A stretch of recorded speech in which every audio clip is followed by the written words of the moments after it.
English শেখার ক্ষেত্রে কিছু কিছু বিষয় আমাদের মাথায় অনেক অনেক প্রশ্ন জাগিয়ে তোলে, যেগুলি আমাদের মধ্যে রহস্যময় মনে হয়, কিন্তু সেই রহস্যের উন্মোচন করার আমরা চেষ্টা করলেও পারি না। তখন কি করি?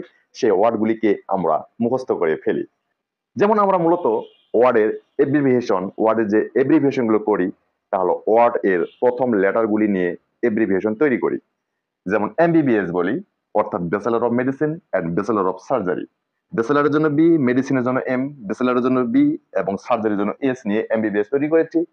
কিন্তু এমন কিছু এব্রিভিয়েশন রয়েছে যেগুলি আমরা মূল ওয়ার্ডের মধ্যে পাচ্ছি না। যেমন ই.জি, এটাকে আমরা বলি ফর এক্সাম্পল। কিন্তু ফর এক্সাম্পল এই দুটি ওয়ার্ডস এর মধ্যে কোথাও কিন্তু জি খুঁজে পাওয়া যাচ্ছে না। এটা হওয়ার কথা ছিল এফ ই, মানে ফর এক্সাম্পলকে যদি আমরা এমবিবিএস এর মতো এব্রিভিয়েশন করি তাহলে এফজি হওয়ার কথা, কিন্তু তা না হয়ে হয়েছে ইজি। তাহলে যদি ফর এক্সাম্পলের মধ্যে ইজি লেটার দুটি না থাকে তাহলে এটা এলো কোথা থেকে? ইজি হলো একটি ল্যাটিন এব্রিভিয়েশন, অর্থাৎ ল্যাটিন ওয়ার্ড এক্সাম্পলি গ্রাসিয়া থেকে ই.জি এব্রিভিয়েশনটি এসেছে। এক্সাম্পলি থেকে ই এবং গ্রেসিয়া থেকে জি, কাজেই ই.জি মিলে আমরা ইজি লিখেছি, যাকে বলা হয় ফর এক্সাম্পল। এক্সাম্পলি গ্রেসিয়া অর্থাৎ ফর এক্সাম্পল। এটা তদ্রুপ ভাবে আমরা আই.ই লিখে থাকি, যার ইংলিশ অর্থ করে থেকে আমরা দ্যাট ইজ। আই.ই দ্যাট ইজ, এখানেও কিন্তু দ্যাট ইজ এর মধ্যে আই.ই একটাও নাই, যদি এখানে আই আছে কিন্তু এটা আছে শেষের দিকে। তাই এখানে না থাকার কারণে এটাকে আমরা মেনে নিতে পারি না, যেহেতু এখানের মধ্যে পাইলাম না। এটা কেমনি হলো? এটাও ঠিক ল্যাটিন ওয়ার্ড ইট ইস্ট থেকে এসেছে। ইট থেকে আই নিলাম, ইস্ট থেকে ই নিলাম, তাই আই.ই অর্থাৎ দ্যাট ইজ।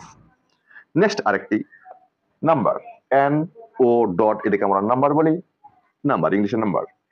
এই নাম্বার ওয়ার্ডের মধ্যে ও লেটারটি কোথাও নেই, তাহলে এটাকে কেমন করে আমরা নাম্বার বলতে পারি? এটা আমরা হওয়ার কথা ছিল এনআর, কিন্তু তা না হয়েছে এন ও, নাম্বার। এটিও ঠিক ল্যাটিন ওয়ার্ড নামারো থেকে এসেছে।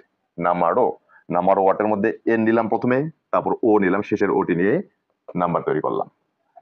নেক্সট ইটিসি, এর অর্থ হলো এন্ড সো অন। আমরা ইত্যাদি বলে থাকি, অর্থাৎ ইটিসি ইত্যাদি। ইত্যাদির জন্য আমরা ব্যবহার করে থাকি এন্ড সো অন। এই তিনটি ওয়ার্ডস এর মধ্যেও কিন্তু ইটিসি লেটার তিনটি নেই, তাহলে এটিও এসেছে ল্যাটিন ওয়ার্ড এটসেট্রা থেকে। এটসেট্রা, এট বলতে এন্ড, সেটরা বলতে দ্য রেস্ট। দ্য রেস্ট বলতে বাকি অংশ, এবং বাকি অংশ মানে ইত্যাদি।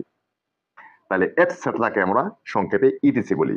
প্রথম এটার জন্য এড নিলাম আর সেটার জন্য সি নেওয়া হয়েছে এখানে, ইটিসি অর্থাৎ এটসেট্রা। সোশ্যাল মিডিয়ায় প্রায় দেখা যায় লোল ওয়ার্ডটির ব্যবহার হতে। এই লোল এর অর্থ হলো লাফ আউট